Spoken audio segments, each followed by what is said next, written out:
And then we played the new game in the Dark Pictures anthology, Directive 8020. So before we even start, let's go through the hit list of the dev team behind Until Dawn and the Dark Pictures. And after you say each one, remind me, good or bad. Until Dawn was great. Good. Everybody loves Until Dawn. Except for that Man one of part. Medan. What's that? Except for that one thing, but yeah. Yeah, I think Until Dawn's fantastic. It's great. It's great. Man of Medan, some people think it's good, some people think it's all right, but it's like on the positive side of things, right? Little Hope is the worst game they've ever made easy. It's terrible. It's offensively bad. House of Ashes, good. Good game. Good game, House of Ashes. The Devil in Me, not a good game. Not good. I wouldn't say it's like terrible, but just not good. The Quarry's okay. Some people like it. I'm not a big fan. Casting of Frank Stone, me and Paige gave up. We got halfway through that and just quit. Okay. Boring. Okay. Yeah, I'm trying to remember. I remember it's the Dead by Daylight one. There was one of them that you just ripped to shreds. I guess that was the one. Yeah. Yeah. And the other thing is that Dead by Daylight was supposed to have Frank Stone be a killer in their upcoming, roster, and they canceled that because of response to casting of Frank Stone. Okay. Like, fuck that game. And now we're here at Directive 8020, and Directive 8020 says, hey, do you want a really incompetent remake of The Thing? Oh God, I'm offended. Oh, fuck off. I just got here to this Thing Appreciation Club. I just arrived, and I'm super mad at that. The Thing is so incredible because it came out in the 80s or the 70s. What, it came out a long time ago, and you can watch it today and be like, wow, this is obviously one of the best movies ever made. It's literally a perfect film. I watched it like fucking whatever a year ago. It is a perfect film. End of story. Move on. All right, so I'm going to go over some real basic things. I'm not going to spoil anything, but we're going to go over the basics. So, Dark Pictures game, you can pass the controller back and forth to play as different characters. They added a round robin mode now, so you're not locked into different characters. You just pass the controller back and forth. I'm sorry. This is so unfair because by setting that up, now I'm just like, okay, so we're thinking about The Thing, right? All right, go on, talk about this game now. Like, it's yeah. Well, no, here's the thing, Woolie. The game's advertising. The game's advertising is absolutely clear. It's about a monster that can mimic you and pretend to be you. Yeah. And it could be anything. No, that's the problem. Here's the thing is the problem. Yeah. So, and no, I'm not going to spoiler cast it because some people, it's a narrative experience. It's a narrative adventure. People can go into it as they want. And also, more importantly, I don't have to spoil the game to talk about the problems. Right? So, that's your setup. So first of all, it is a full-size game. It is. So the Dark Pictures anthology have traditionally been 3 or 4 hours long, and they've been like short little things, and they come out relatively often. So they do a bunch of different ideas. This is a bigger one. It's closer to like Until Dawn sized and the Quarry. Wow. That is a bad move. The core conceit doesn't last long enough, and in fact, you feel them stretch it like quite long. So the first thing that happens is you have a Canadian guy on the spaceship that is clearly a British or Irish person trying to do a Canadian accent, and it is the worst shit I've ever heard in my life. It is terrible. And in fact, most of the acting is quite bad. So bad start. Real bad start. Performance capture is a huge part of these games. Not good. So, we go through, managing the space station. Oh, I'm going to talk to the robot. Which choice will you make? And I'll give you that little thing about, oh, you've branched the path. Now so-and-so is the caring version of themselves. They'll act differently in a later cutscene. That kind of thing, like you would expect from Until Dawn. The story is that a big, gross alien monster hits your ship with a big pile of goo on the way to a planet to colonize it. And the big pile of goo starts replicating members of the crew and start being an evil monster. You know, like the thing. Problems start immediately. And I mean immediately. The first scene in the game in which you see a monster pretending to be another person, it is a hunched over lady with a hoodie over her face to hide her identity. And the only choice available to you playing the game is to push up on the analog stick to go closer to her with your hand out going, hey, are you okay? Hey. In a game about making choices, this is one of the most important choices I could possibly make. And I didn't want to make this choice. This leads to a struggle and a fight.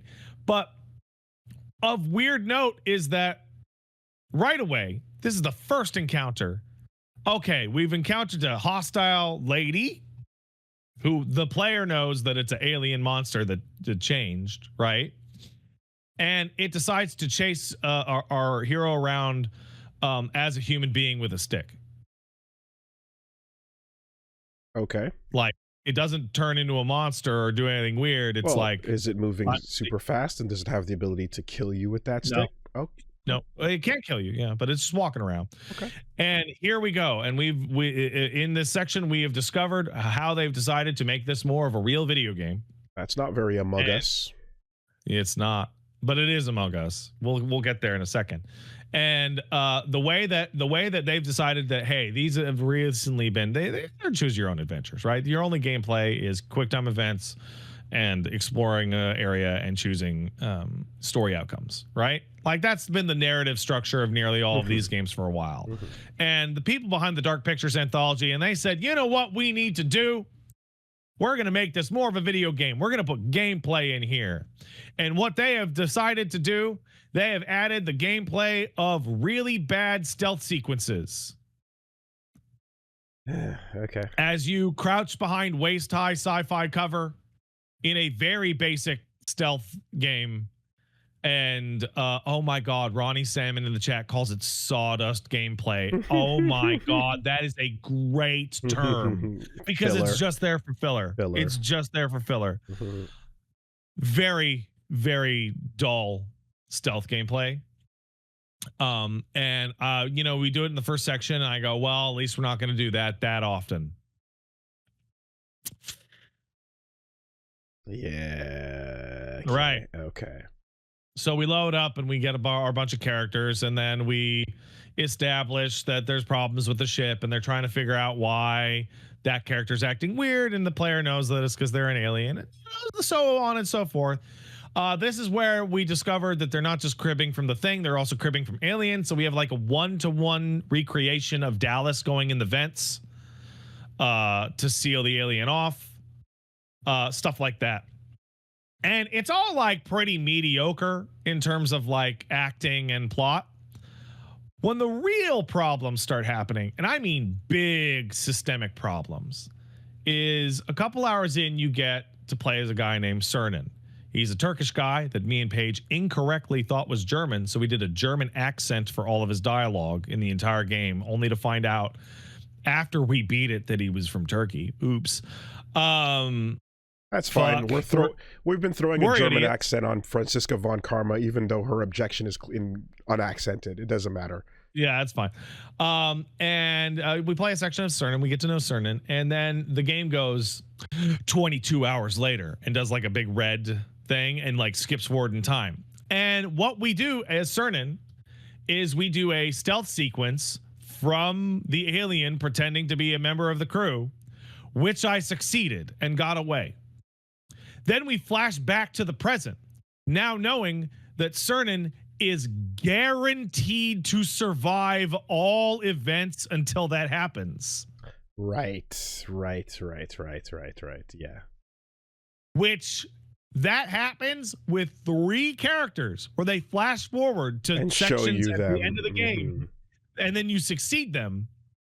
And then the game tries to go, oh no, so-and-so's trapped in the ice lab. You should save them. And I'm like, I don't have to save them. They're going to make it. Because they're alive in a later scene. Yeah, totally. But they might hate you. Yeah, but like it is a massive systemic like narrative issue. that like permeates the first like 80% of the game. That would Right? my overactive like plot brain would fucking zoom in on that and hate it. Well, we started to make decisions based on whether or not we knew characters were quote unquote safe for later. Right. That's wrong. That's terrible. That's not how you're supposed to play or enjoy a narrative game, right? And like I look back on that and it's like, oh, those sections in the early game have nothing actiony or exciting going on at all. So I am of the opinion that these scenes from later in the game were spliced back into the beginning to help with pacing. It sounds like you're describing a game that's like the same length as all the others, except they're fucking dragging that shit. Yeah. So this is a minor spoiler, but it is the biggest part of the game's problem, and it is a fundamental mistake in how it goes. It takes the vast majority of the game, I think 6 out of 8 chapters, for even one character to suspect that the alien is mimicking people. Oh, and you know right away. You know within the first interaction. That's fucking annoying. This means you go through scene after scene after scene after scene where they're like, why are they acting so strange? Or how'd these extra people get on the ship? And you're like, because it's the fucking alien. Like, yeah. So like Steelman, a good old John Carpenter or a good old, you know, Ridley is gonna take its time before the threat is unveiled. Sure. Would you say 6 of 8 hours? No. And as soon as we have that moment, we have multiple scenes in which characters are split up, right? In some kind of action sequence, and everyone's suspicious. And then they meet back up and nothing. Oh, okay. If I told you that this is a game based off The Thing and the Thing monster, and it features one which one do I shoot moment in the entire game, would you be surprised? Wow. Okay. So is it just mainly like, I don't know if the group I'm with is No, it's not like that at all. It comes up once. It comes up once. Weird. And there's a bunch of reasons for this. There's a bunch of like mechanical reasons for this that I don't think they planned around correctly. One of which is that when the alien is imitating somebody, about half the time it speaks, it has audible distortion, like monster distortion on its voice. Yeah, okay. So you can't actually blend in with anybody.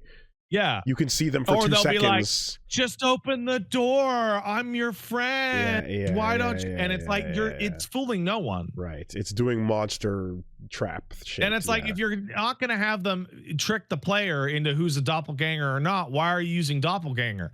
But the second one, and this is really important, I had characters get injured and lose an eye. I had characters get injured and have frostbite damage and fire damage and like get scuffed up and bleed and have cuts on their faces.